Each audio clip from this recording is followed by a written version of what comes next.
post hosted on the social media network owned by the world's richest man, who, as an aside, is on a crusade to slash and burn the government down on behalf of Donald Trump.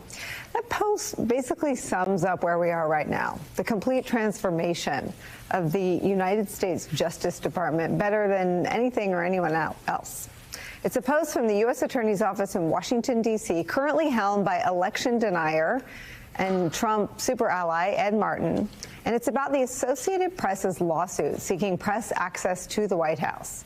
It says this, quote, "As President Trump's lawyers, we are proud to fight to protect his leadership as our president, and we are vigilant in standing against entities like the Associated Press that refuse to put America first," end quote. Now, grammatical errors aside, the whole thing is truly amazing from start to finish.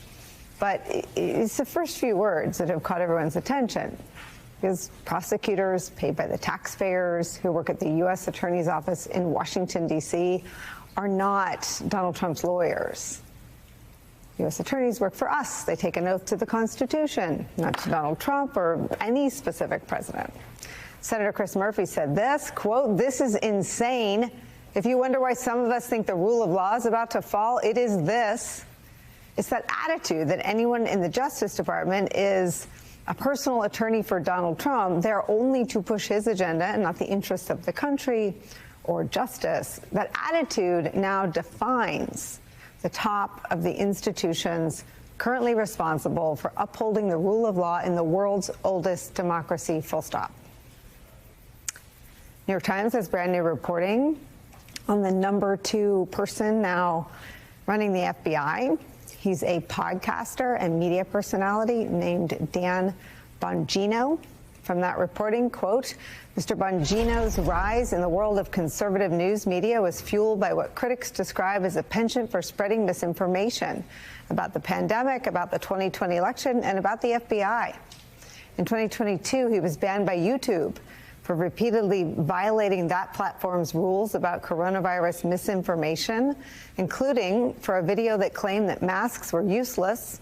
When Rudy Giuliani, the former mayor of New York, appeared on Bongino's show in November 2020, he made an outlandish claim asserting that voting software from Dominion Voting Systems was secretly being misused. Last week, he reprised a pet topic, the FBI investigation into whether the 2016 Trump campaign conspired with Russia in its efforts to influence the presidential election. Quote, "I don't want to move on from that case," Bongino insisted last week.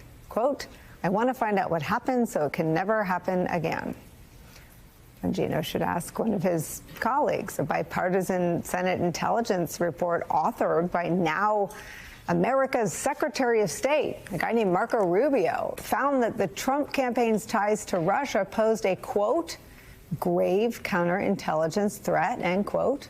And a special counsel investigation into the origins of the Russia probe failed to find any criminal wrongdoing by high-level FBI or intelligence officials. But the facts have always been, you know, not that interesting, completely secondary, if of note at all, for Trump allies, people like Bongino, whose claims of weaponization have fueled an alarming distrust among the MAGA voters and a purge of the Justice Department and the FBI workforces.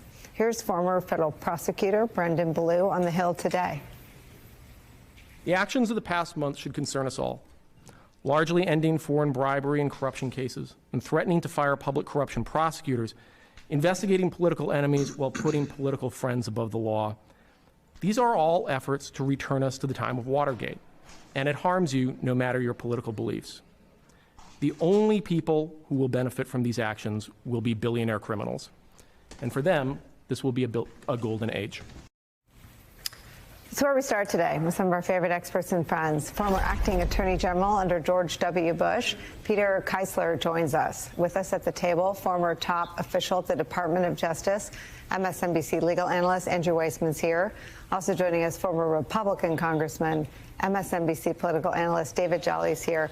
Peter, I start with you. I saw your really powerful, make me stop in my tracks comments on 60 Minutes, and I just wanted to expand on your analysis about where we are right now and how it differs even from where Trump tried to take the Justice Department when he was first there?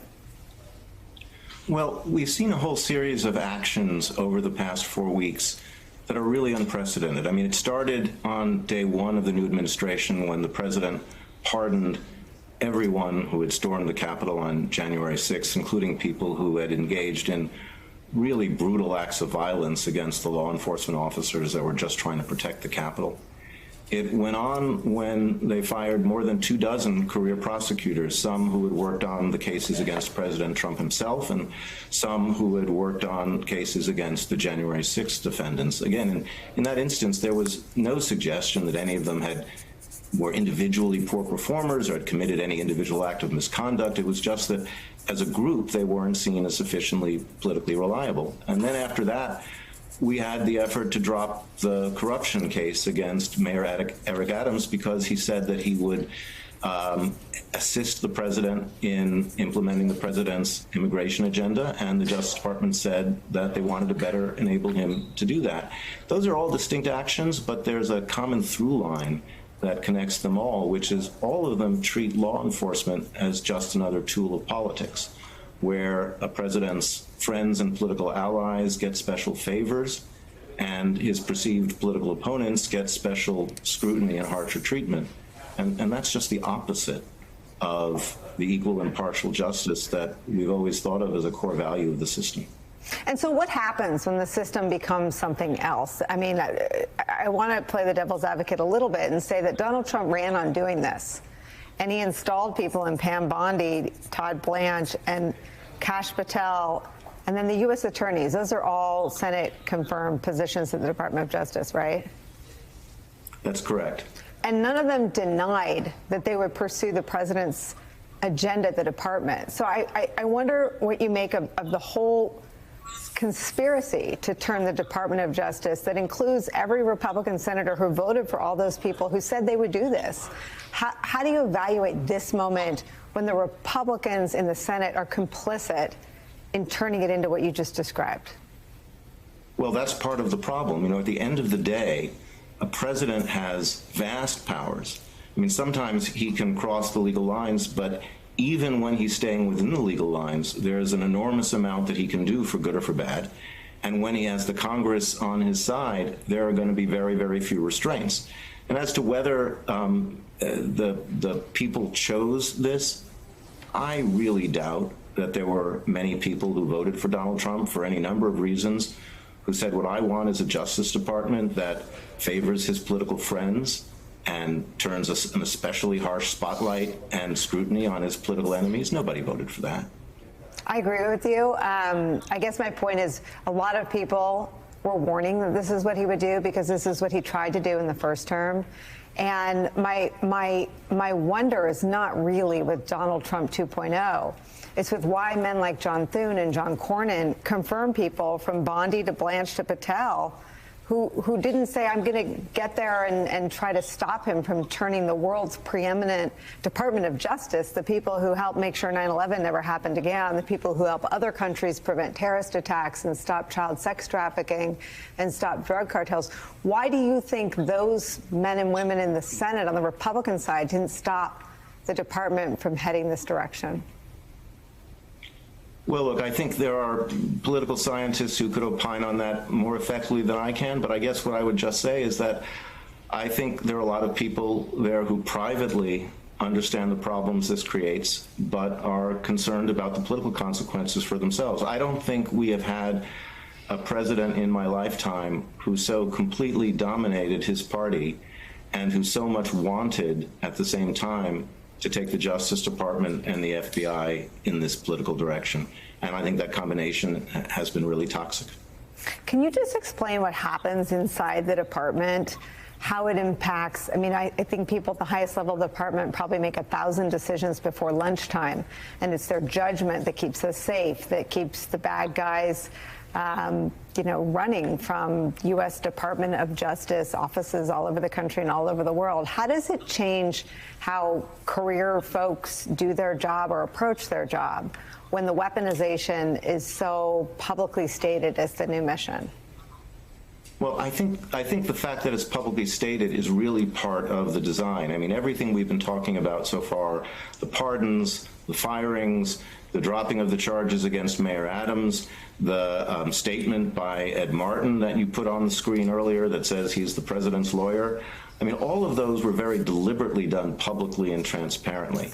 And I think what they're designed to do is to send a message to the whole workforce that people, if they want to keep their jobs, need to be perceived as being part of the president's team.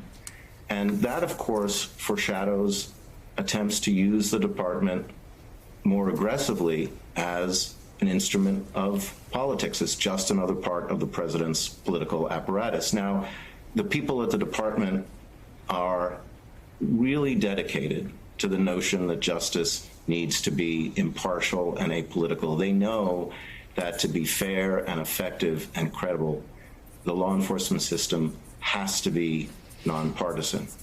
But it is extremely difficult to work in an environment in which all the signals around you are saying that if you want to keep a job, you've got to play on our team.